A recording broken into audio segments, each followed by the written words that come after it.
out to Allen. Clay for three.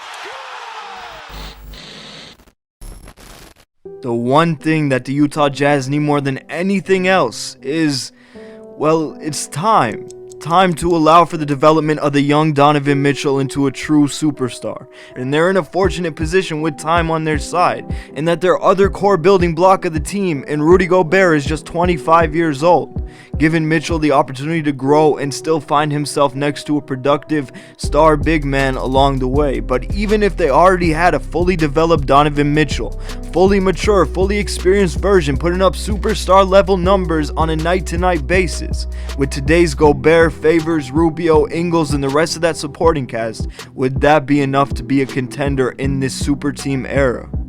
I don't think so. I think they'd certainly give the Houstons and the Golden States of the world a very hard time in the Western Conference, but they still be at a disadvantage every time they hit the hardwood against one of these teams. And before we delve deeper into these disadvantages, let me explain why you should hit the hardwood and join the Hardwood Amino community. Hardwood Amino is a social network built solely for NBA fans. With over 80,000 members, it's the largest growing basketball community in the world, where you can explore and create. Explore professional level articles, news stories, or opinion pieces, vote in polls, take quizzes, or create your own of all of the above.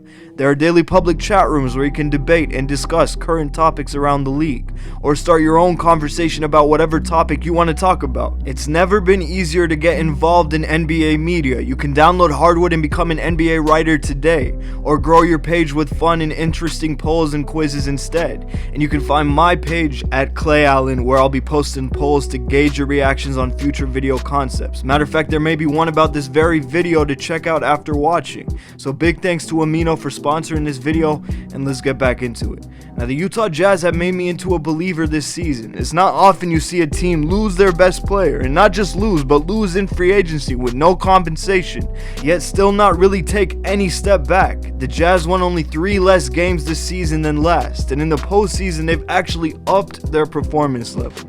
Utah is a very complete team. They have a good balance of young talent and veteran contributors. They have a good culture and a great chemistry that's allowed for guys like Rubio to step in and have transformative seasons. That's allowed for players who have longer developmental curves, like Dante Exum, to keep battling and keep competing and keep improvement. The team never gave up on them, and here he is making huge contributions in the playoffs.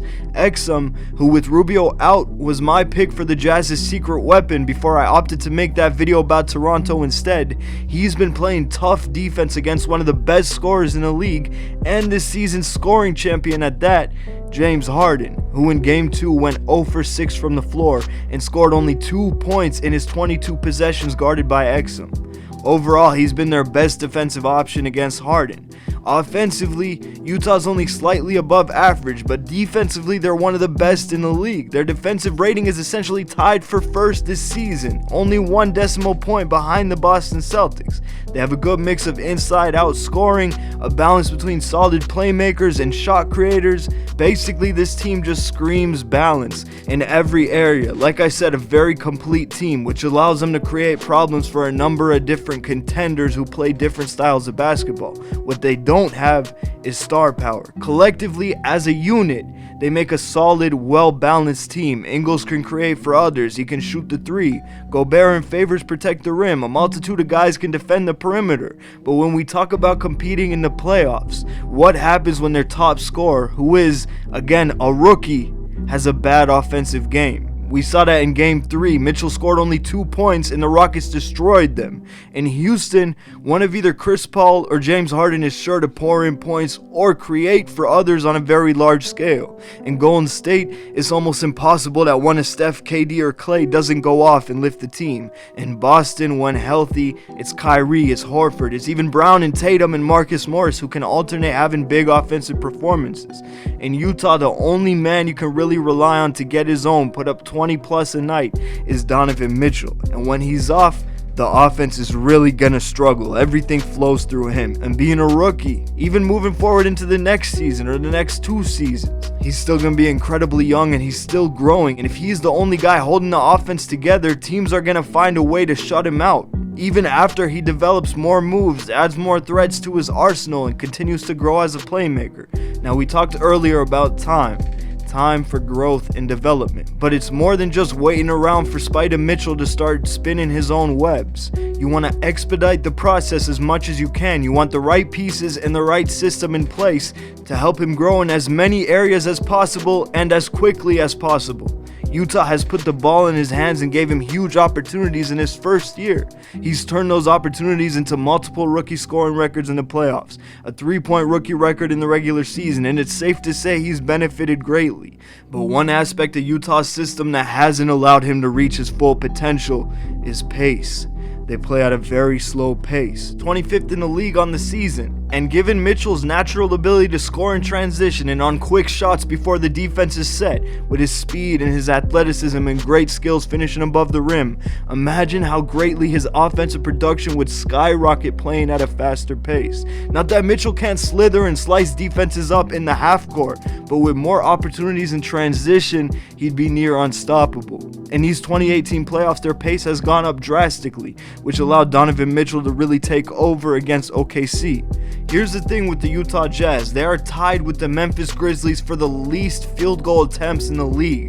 That means they take less shots than any other team. But the difference is, the Memphis Grizzlies are ranked 27th in field goal percentage, while the Jazz sit at the 13th best in the league. And a large percentage of their shots comes off three-pointers, which allows them to make up for this in scoring, and ultimately allows them to have an above-average team offensively, despite those low numbers. But if they upped the pace, took more shots while remaining efficient, they could be one of the best scoring teams in the league while maintaining that elite defense. And then they'll be a contender. And then Donovan Mitchell will really shine. But you need the right pieces to do so. You can't up the pace with guys like Ingles and Favors who excel in half-court sets. Then you put them at a disadvantage. Enter Paul George. Gang, gang, gang. Come with the mob. Shout out to the lords and the gods. In love with my cause she vibe. My eyes like the stars. I tell her cover your eyes. Cause when me you go blind. She losing her mind. We kiss the Frank Ocean.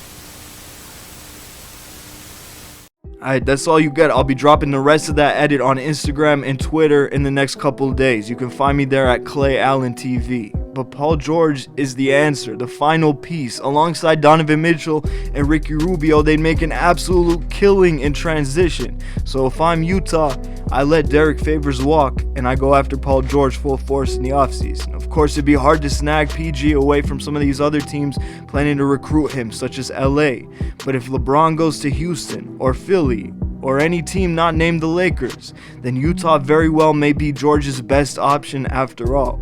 But the organization needs to give Quinn Snyder the right pieces, whether that's Paul George or whoever else, so that he can up the pace and put a little more added emphasis on ball movement, and that's how the Utah Jazz become a contender.